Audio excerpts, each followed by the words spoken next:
how much to charge being a film crew freelancer. Just the disclaimer, I'm not an expert on this. Basically, this is mainly for commercial stuff in the UK. If you're new to like filming and stuff, I might be able to give you some tips because I've been doing it for a few years. Maybe it will help you, maybe it won't. What I didn't know when I was starting out is that there is like a going rate for if you're like a second AC, first AC, DOP, industry rates. You can find on Bectu or APA. I'll put the link in the description and you'll see like the rates that you can charge. It will show you like the rates of crew, like from DP to runners to ADs. Everything is on there. So that's a good guideline to go by. I never knew that in the beginning because I was just like working for whatever, just like, yeah, I'll take whatever whatever work you're given. But there actually is like a standard when it comes to commercial work. Basically, when you're charging, just do it by day rate. Don't do it hourly. If you have to do overtime, then you have to break it down hourly. But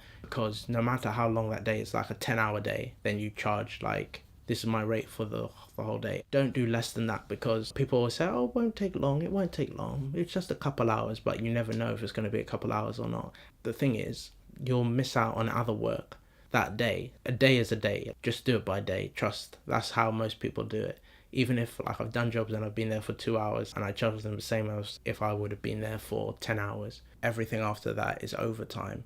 So time and a half. And if you're like a DP or if you're on a disgustingly high day rate, then you can make it time and a quarter. If you bring any equipment to the shoot as well, you can charge for that as well, if the production's gonna let you. If you look at the document, you'll see like the terms and conditions. That's what people usually go by, like in commercials anyways, like, oh, it's APA, yeah, then you know, all right, you can just go by those guidelines. Grip was telling me one time, when you're giving your price, your day rate should cover you for the week expenses, your rent and food and everything for the week, if you're looking at how to price things. So I was like, oh, that's a good way to look at it. So you'll be all right if you don't work for the rest of the week, or you should be able to live on that for the week as your day rates. If you think about the things you got to pay for during the week and you think, all right, one day has got to cover that week. So that's a good way to look at it, I think. It keeps your money good. I'm not talking about passion projects or stuff like that.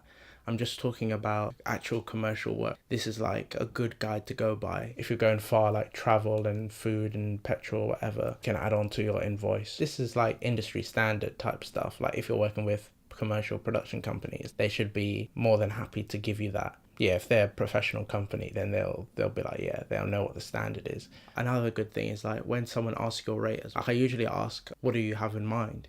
Because they might be like, what's your rate? But they're not prepared to pay what you would quote them, or they're all prepared to pay a lot more than you would quote them. I was quite fortunate a lot of times. Like sometimes I was gonna undersell myself and be like, this much. And then I'd just say, oh no, what do you have in mind? And then they'll say something over what I thought I was going to get paid. So then after that, I ended up doing better off that way. So sometimes that can work for your good. But if they're really demanding, what's your rate? What's your rate though?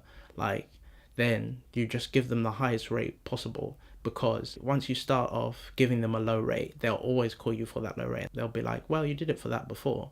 But then you'll be like, that was just a one-off. They'll just say, that's your rate. Like, so just start high because it will help you in the long run, especially when you don't have like loads and loads of jobs like for the month.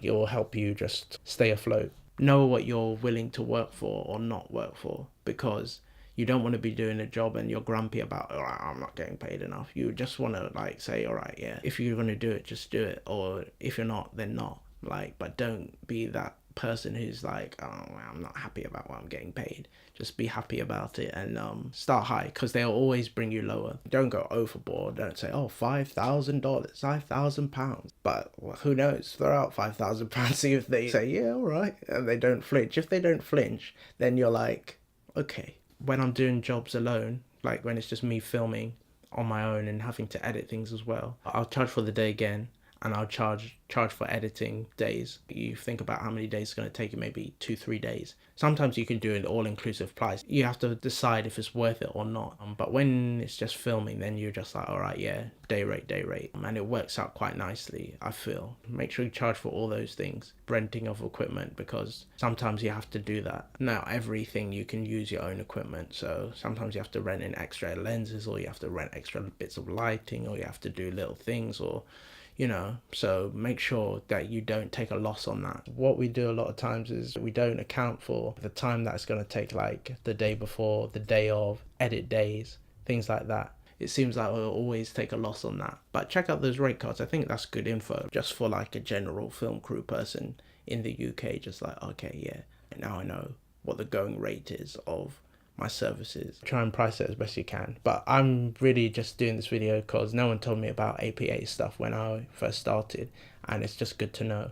It's all there, even prop guys, art direction, all that kind of things. You see the day rate. It's a good thing to be aware of, and that's my little tips. If I find out any more tips, I'll make another video and I'll let you know.